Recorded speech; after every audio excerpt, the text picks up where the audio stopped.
അഭിനേത്രി എന്നതിലപ്പുറം എഴുത്തുകാരിയുമാണ് ലെന എന്ന്. ലെനയുടെ 2 പുസ്തകങ്ങൾ ഇതിനോടകം പുറത്തിറങ്ങി. വൈദ്യമുള്ള കഥാപാത്രങ്ങളുടെ മികച്ച നടിയാണ് പേരെടുത്ത ലെന ഒരു കാലത്ത് സീരിയൽ രംഗത്തും പ്രശസ്തി നേടിയിട്ടുണ്ട്. അക്കാലത്ത് നടന്ന സംഭവത്തെക്കുറിച്ച് സംവിധായകൻ ശാന്തിവിള ദിനേശ് ഒരിക്കൽ പറഞ്ഞ വാക്കുകൾ ശ്രദ്ധ നേടിയിട്ടുമുണ്ട്. മല്ലിക സുകുമാരൻ നിർമ്മിക്കുന്ന സീരിയലിന്റെ പേരിൽ ലെനയ്ക്ക് പ്രശ്നങ്ങളുണ്ടായി.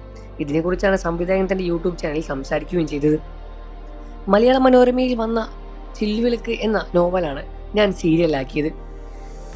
നായികയായി പലരെയും ആലോചിച്ചു. പിന്നീടാണ് ലെനയെ ആലോചിക്കുന്നത്. ലെന അന്ന് ഓമനത്തിങ്കൾ എന്ന സീരിയലിലെ വലിയ പേരുണ്ടാക്കിയ നടിയാണ്. ലെനയെ വിളിച്ച് സംസാരിച്ചപ്പോൾ നടി ചെയ്യാമെന്ന് പറയുകയും ചെയ്തു. 5 എപ്പിസോഡുകൾ എടുത്ത ശേഷം 1-2 ചാനലുകൾക്ക് കൊടുത്തിട്ട് ശേഷം ടെലികാസ്റ്റ് ചെയ്യാമെന്നാണ് പറഞ്ഞത്.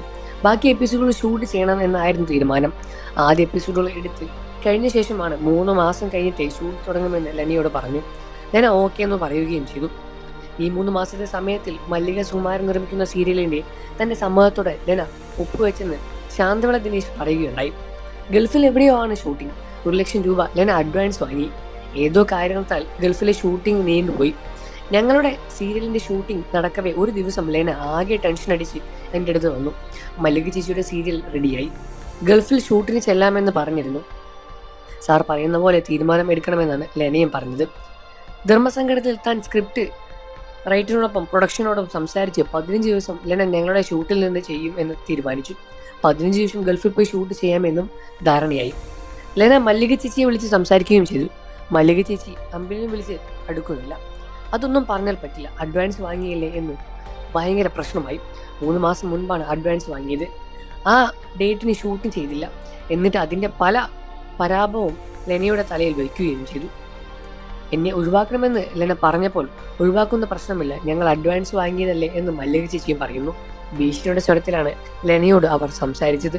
പ്രശ്നങ്ങളുടെ മുകളിൽ പ്രശ്നമായി. ലെനയുടെ ഫോൺ വിളിച്ച് ലൈറ്റ് ലെന പോകാതിരുന്നപ്പോൾ മല്ലിക ചേച്ചി വിളിച്ചു. കേരളത്തിലെ ആഭ്യന്തര വകുപ്പ് മന്ത്രി കോടിയേരി ബാലകൃഷ്ണനാണെങ്കിൽ നിന്നെ ഞാൻ താമസിക്കുന്ന ഹോട്ടലിൽ നിന്നും പൊക്കിയെടുക്കുമെന്നും പറഞ്ഞു. പേടിച്ചു പോയ ലെന തൻ്റെ അടുത്ത് വന്നപ്പോൾ ധൈര്യം കൊടുത്തതും ശാന്തിവിള പറയുന്നു. പങ്കീസ് ഹോട്ടലിൻ്റെ ആയിരുന്നു ലെന താമസിച്ചത്. പിന്നീട് അവിടെ നിന്ന് താമസം മാറ്റി. പിന്നീട് ലെന ബാംഗ്ലൂരിലേക്ക് പോയി. മനസ്സോടെ ലെനയ്ക്ക് പകരം മരുമകളായ പൂർണിമയെ വെച്ച് മല്ലിക സുകുമാരൻ ഈ സീരിയലിൽ ഷൂട്ട് തീർക്കുകയും ചെയ്തു. എന്നാൽ സീരിയൽ പാതി വഴിക്ക് മുടങ്ങിപ്പോവുകയായിരുന്നു. ഇങ്ങനെയൊരു മുഖം മല്ലിക സുകുമാരനുണ്ട് എന്ന് തെളിയിക്കുകയായിരുന്നു അന്ന്. ഇങ്ങനെയുള്ള വാർത്തകളാണ് ഇപ്പോൾ പുറത്തു വരുന്നത്. ഈ വിഷയത്തിൽ നിങ്ങളുടെ അഭിപ്രായം എന്താണെന്ന് വീഡിയോയ്ക്ക് താഴെ കമൻറ്റ് ചെയ്ത് പറയുക. വാർത്തകളും വിശേഷവും എത്രയും പെട്ടെന്ന് അറിയാൻ നമ്മുടെ വീഡിയോ ഒന്ന് ലൈക്ക് ചെയ്ത് ചാനൽ സബ്സ്ക്രൈബ് ചെയ്ത് സപ്പോർട്ട് ചെയ്യണേ ഫ്രണ്ട്സ്.